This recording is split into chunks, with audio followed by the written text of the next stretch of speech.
يتخلص من هالمشكلة. إن كان عم بيشخر كل الليل أو شريكك عم بيشخر كل الليل بيعرض زواجك للخطر، ما تعتلوا هم، لا تشلون هم. مشكلة الشخير مشكلة هينة.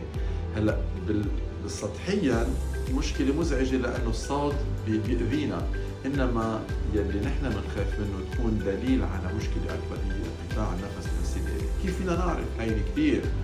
إذا كان الشخص بيشخر بالليل وبيقطع نفس، إذا كان يتبول بالليل يدخل الحمام، إذا كان عنده تعب وصداع بالنهار، هذه ممكن تكون سبب أو عوارض المشكلة الأساسية الكبيرة اللي هي الانقطاع النفس الانسدادي، عندما اللسان يطبق على مجرى النفس بالحلق ويسبب هالمشاكل.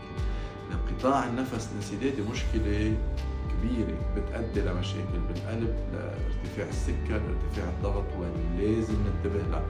حنا عن مشكلة نخلص زواجنا ونحل مشكلتنا مع شريكنا بتوقيف الشخير، بنكون عم نحمي قلبنا ونحمي جسمنا. لما يكون عندكم هالمشاكل لازم تشوفوا حكيم النوم ليساعدكم بها.